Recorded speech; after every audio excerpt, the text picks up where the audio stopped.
that, why wouldn't he have just gone like Annie or something? Olleh throws up the Team Fire logo for you with just about 2 range out from your auto attacks. But this is our last 1 versus 1. Likes to live dangerously. First time we're seeing Morg here. Yeah. Corrupting Potion as well. And it is an interesting start. Well, to be fair, I mean, if we anticipate what he's trying to do and just sustain the lane, continuously farm it out with the Tormented Soil, this makes sense. Yeah, I really want to watch this level 1 to see exactly level 1, as if this is Summoner's Rift. Well, you know, we can get like the level 2, level 3 as well. But like, look at the damage that Dimajke is not taking from Tormented Soil at level 1. All of it, you mean? Now he has the push because he's already 2 minions up, and now Dimajke just chains the Piercing Light onto the 3 of them, gets the whole wave, and now Olleh is not going to be able to match that level 2. I think the tower is probably going to kill the last minion right as the wave hits, so he should be okay, but the Dimajke continues the damage down onto that front row of minions. Yeah. Olleh's starting to chase a little bit. He actually does trade decently with the auto attacks, but Dimajke is always going to be able to do a little bit better than that. Dashes forward, Relentless Pursuit at level 2. Olleh's zoned off. Yeah, Olleh doesn't have Dark Binding available yet. That is the one thing that Dimajke now has to be aware of, is if he steps out from beside the minion wave, he is just going to get bound up, and then Olleh will be able to return some damage, but not if he throws it into the minions. That's going to waste a lot of mana if that keeps happening. Double tap, dashes over. He knows he's got the time to do it. However, the minion aggro is starting to get a little strong for Dimajke. Doesn't trade effectively there. Yeah, not an effective trade at all. And you know, Dimajke with the Grasp of the Undying is going to be happy to just take these trades because Olleh is not going to have the sustain. The Corrupting Potion has no charges left.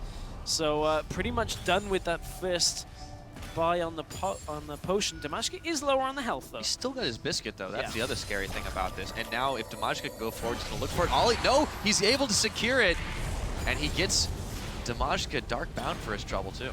Yeah, you can see though Dimajke and Olleh right now trading just back and forth on the damage. Olleh is really bound by his mana. That is one of the biggest problems now. He's completely out, so cannot really answer this. Look at it, only 9 CS to the 22 now of Dimajke. Dimajke seems to have been training with Kira on this 1 versus 1 scenario. Make sure they get as many players into the second round as they can. They already have 2 for the CIS team. Well, if it'd be a 3rd one off this one, I mean, very good showing for the CIS so far at the 1v1 tournament. Been impressed. It would be. It would be a very, very good showing. I think they may actually have more players through than any other region. I'd have to double check that. Well, and you know, it's almost guaranteed because we've got two Koreans going up against each other tomorrow, obviously. Yeah. This is very impressive. Yeah, I think, is it Korea that would have them 3 players through? Yeah. I actually think they only have 2. They only have 2. It's just Prey and Mad Life because Faker got beat. How about LPL? Uzi's through.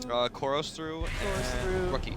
So okay, so LPL do have 3 on a technicality of Uzi getting the bye, but it's okay. Yes. It's fine. You know, it's you know, it's random. It's okay. Yeah, it's all good. Hashtag definitely not random. So 28 CS to 18 now. Now we're seeing Olleh with a little bit of AP from that Doran's ring. And he's able to get a bit back because I was free farm right now. But Dimajke still has this massive CS lead.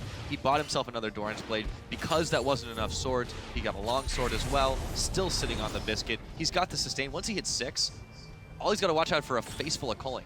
Yeah, as a reminder on this specific iteration of Howling Abyss is not the same as the ARAM map quite. You are limited to 2 Doran's items. Look at this trade from Dimajke. Yeah. Right around the back of the minion. Dodges everything. He keeps going. He wants to try and end this right now. Relentless Pursuit, the double tap, not enough damage. If he had the culling, he might have pulled it off. And really importantly, the reason Dimajke put himself in that position is he was forcing the flash from Olleh. He knows that Olleh cannot walk away because he'll just take too many autos, so he has to force him to walk a little bit and then flash as far as possible rather than just allowing him to walk backwards. So Dimajke now has both of his summoners still available, still has the cleanse and the exhaust, and the flash is now not available for Morgana. She cannot engage at 6 without Dimajke making a big, big mistake. Well, even a big mistake might not be the end for Dimajke here. He has got so much going for him, and a whopping 18 CS differential. He takes the Dark Binding, doesn't even use the cleanse. That's how confident he is that he is completely safe. Yeah, he's got Biscuits, got Grasp of the Undying, has the double Dorans as well, so he knows he's fine. Health Relic, I believe, is due back up just underneath him in a couple of seconds. He's got culling. So at this point, Dimajke is trying to beat Olleh to his own, but forces Olleh to actually take that at full health. So all it's going to do is give him a little bit of mana back. not really able to push into him, but again, he's on track to easily win this on CS, and Olleh just doesn't seem to have a game plan going here beyond trying to continuously farm this one out. Pulling comes out, Dimajke takes a lot of damage, the soul shackles are on, but he relentlessly retreats. Yeah, literally just one E gets him away from that. Doesn't have to use anything else, doesn't let it bind and then use his cleanse to get out, just completely dodges his way away. Rejuvenation bead has come out for Olleh as well. That is not going to do a lot. These fights, or at least the trades from Dimajke, are too frequent that a rejuvenation bead is not doing enough. Realistically, it's giving him a little bit of health regen, but rather than reducing the amount of damage done, Olleh is just continuously taking damage again and again and again, and it just won't make up for that kind of harassment. Yeah, I mean, the farm is starting to get just almost too easy for Dimajke here. Ward's down. He's not even going to try to finish farming this up. He's just going to buy even more time for the next waves to start arriving. Olleh's going to have to back just because he's half on his mana. Yeah, and you know, this is just Dimajke knowing what he has to do in this situation. Again, all he's got to do, play slightly defensively with the Null Magic Mantle, looking for the Hex Drinker, then just out farm. At this point, he's managed to manipulate the wave by keeping those creeps alive, that it's now continuing to push in towards him. He won't use any spells here, and is just going to farm the wave out. It is ever so slightly pushing still in towards Dimajke. Did, however, auto, so he has to kind of answer the Tormented Soil, otherwise it will push the wave back into Olleh's favor. More damage pushed on Olleh, who has to take his health relic once again, but huge CS lead continues here.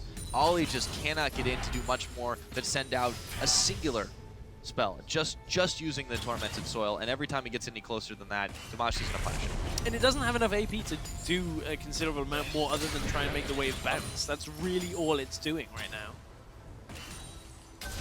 That's got to sting. It is such a huge CS lead here. And there's the Culling. Oh, Olleh takes so half of it. shots. The minions keep on blocking. They get fired down even further. There we go. It's very close. If he had not get bound up there, he might have been able to take an even bigger bite out of his health bar. But Olleh is just running out of options fast. I mean, the CIS team really have put a lot of focus on this 1v1 tournament. Yeah, this is their event, man. I mean, it brought them to the dance here at Full Start. And Dimajke certainly looks confident in this kind of matchup. Very confident, throws out the Team Ice banner again. He really has been using that quite a lot. But 26 CS, he's got that lead. He's never been in any real danger. The closest he's come when he dashed point blank into Olleh and he got a face full of Dark Binding, but really hasn't been too much of a problem for him. Olleh's got a little bit of a health advantage now. He's just going to try to force him off with a few autos, but they just don't do enough. Dark Binding is going to hit. No cleanse still. Olleh's going in. Exhaust is on. He's going to go ahead and cleanse the chains. Yeah, there's the double summoners. We'll completely reduce what Olleh was trying to do there, but that was a good amount of damage. Oh! Dimajke is so low, but Olleh can't go in. Oh, the Tormented Soil had already been used. Oh, that's so painful. That actually would have been it from Olleh. One misplay out of Dimajke. It's not enough to turn the matchup around, unfortunately, for Olleh, as now Dimajke was able to back and has picked up the Hex Drinker as well. No potions with it. I believe he's waiting. Actually goes Vamp Scepter. So we'll have that little bit extra damage and have the lifesteal coming from it. Olleh on the other side, still just under 20 CS down in this matchup. He has to somehow go all in, but he's gone the defensive route, picking up the Seeker's Arm Guard. Yeah. It's not going to help him. He needs to stack. It's not really going to come up. Yes, it means he'll take less damage, but Dimajke won't be looking for an all-in now. No, he doesn't need to anymore. He only needs 17 CS, but if he gets an opening, he might just do it. Goes on forward. He's standing in the soil. He doesn't care at all. Olleh takes a ton of damage off the back of the Culling. Minions keep on falling down. Dimajke knows he's got this one in the bag. It's all about cashing it in at the bank. However, one binding now that Cleanse is down means flash into the Morgana ultimate for the Soul Shackles and the Tormented Soil to follow up. So if Olleh can manage to land a binding, there is still a chance. There is still one last hope for him. We're on 91 CS. Within the next wave and a half, he has to hit a Dark Binding and go all in. He's on a ward. Dimajke, playing it a little bit risky, but knew he had the E.